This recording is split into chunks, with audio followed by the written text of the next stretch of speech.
हाय दोस्तों, कैसे हो आप सभी। आज फिर आपको खुश करने वाली कहानी लेकर आई हूँ। इस कहानी को अंत तक जरूर देखें। मैं एक जवान शादीशुदा महिला हूँ। मेरी उम्र करीब 30 साल है और मेरी करीब 1 साल पहले ही शादी हुई है। लेकिन पति विदेश में चला गया, जिसके बाद मैं अपने देवर के नजदीक आ गई।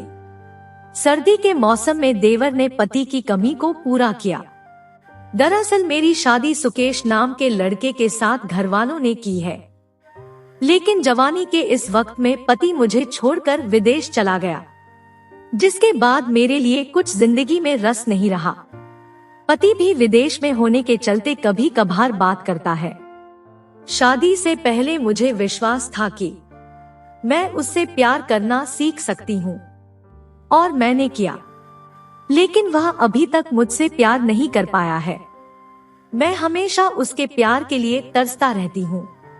मैं जब भी उससे बात करने की कोशिश करती हूँ, वह काम में व्यस्त होने की शिकायत करता है। उसके पास मेरे साथ वक्त बिताने के लिए बिल्कुल भी समय नहीं होता है। वह मुझ पर ज्यादा ध्यान नहीं देता। सच कहूँ तो मैंने अपने जीवन में इतना अकेलापन शादी से पहले कभी महसूस नहीं किया था। सभी तस्वीरें सांकेतिक हैं। वहीं इस कहानी में असली नामों को भी छिपा दिया गया है। पता सुकेश के साथ चीजें बेहतर नहीं हो पाने की वजह से मैं अपना सारा समय अपनी सास के साथ बिताने लगी। सौभाग्य से वह एक बहुत ही प्यारी और देखभाल करने वाली महिला है। वह भी मुझसे बात करना पसंद करती है। उनके साथ मेरा समय अच्छे से कट जाता है। लेकिन जब रात आती है तो मुझे भी लगता है कि दूसरी महिलाओं की तरह मैं भी अपने पति के साथ रोमांटिक पल बिताऊं। लेकिन मेरी किस्मत में ऐसा नहीं था। हमारी शादी को 1 साल ही हुआ है।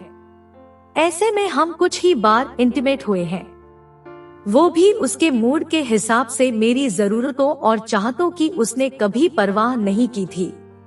मेरी कहानी, मैं 44 साल की हूँ। मेरे 10 साल छोटे लड़के से संबंध है।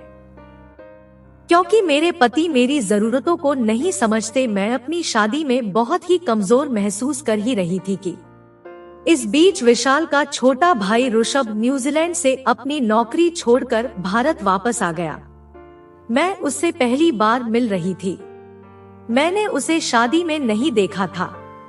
ऐसा इसलिए क्योंकि उसे उस समय वापस आने के लिए वीजा नहीं मिला था।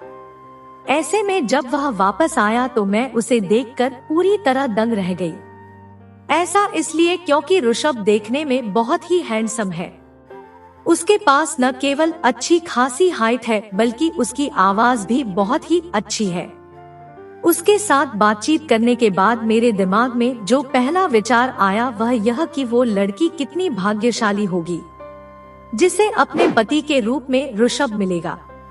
ऐसा इसलिए भी क्योंकि उसका नेचर बहुत ही कमाल का था। वह न केवल सबकी देखभाल करता था, बल्कि उसकी इस अदा पर मैं भी उस पर मरने लगी थी। मैं अपने पति से तंग आ चुकी हूँ। मैंने उसे कई बार रंगे हाथों पकड़ा है। ऋषभ इतना हैंडसम था कि मेरा ध्यान उस पर से हट ही नहीं रहा था। मैं नहीं जानती कि मुझे क्या हो रहा है, लेकिन धीरे धीरे मैं उसके प्यार में पड़ गई। यह सब मेरे साथ इसलिए भी हो रहा था क्योंकि मेरा पति मुझ पर बिल्कुल भी ध्यान नहीं देता था। मैंने ऋषभ के साथ नजदीकियां बढ़ानी शुरू कर दी थी। मैंने उसे हर दिन खाना देना शुरू किया। मैंने उससे न्यूजीलैंड में उसके जीवन के बारे में बात करना भी शुरू किया। इसी बीच एक दिन मैंने उसे डेटिंग ऐप पर लड़कियों की जांच करते देखा। वह चुपके से लड़कियों की प्रोफाइल चेक कर रहा था। मैं नहीं जानती कि मुझे एकदम से क्या हुआ, लेकिन उसी रात मैंने उसी डेटिंग ऐप को डाउनलोड किया जिसका इस्तेमाल ऋषभ करता था, और अपनी एक नकली प्रोफाइल बनाई। मैंने सूर्यास्त की ओर फेस करते हुए अपनी एक बहुत ही सुंदर तस्वीर लगाई ताकि वह मेरा चेहरा न देख सके। यही नहीं, जैसे ही मैंने एक दिलचस्प बायो ऐड किया, वह मुझसे कनेक्ट हो गया। हम दोनों आपस में बहुत सारी बातें करने लगे। वह मुझ पर ज्यादा ध्यान नहीं देता। सच कहूँ तो मैंने अपने जीवन में इतना अकेलापन शादी से पहले कभी महसूस नहीं किया था। सुकेश के साथ चीजें बेहतर नहीं हो पाने की वजह से मैं अपना सारा समय अपनी सास के साथ बिताने लगी। सौभाग्य से वह एक बहुत ही प्यारी और देखभाल करने वाली महिला है। वह भी मुझसे बात करना पसंद करती है। उनके साथ मेरा समय अच्छे से कट जाता है। लेकिन जब रात आती है तो मुझे बहुत अपनी पति को याद करती हूँ।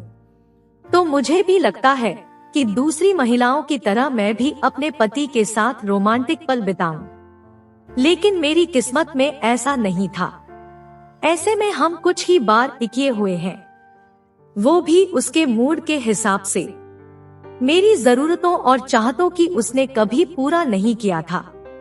मैं अपनी शादी में बहुत ही कमजोर महसूस कर ही रही थी कि इस बीच विशाल का छोटा भाई अपनी नौकरी छोड़कर वापस आ गया। मैं उससे पहली बार मिल रही थी। मैंने उसे शादी में नहीं देखा था। ऐसा इसलिए क्योंकि उसे उस समय वापस आने के लिए मुझसे कनेक्ट हो गया। हम दोनों आपस में बहुत सारी बातें करने लगे। दोस्तों, हमारी इसी तरह कहानी सुनने के लिए हमारे चैनल को सब्सक्राइब जरूर कीजिएगा। धन्यवाद।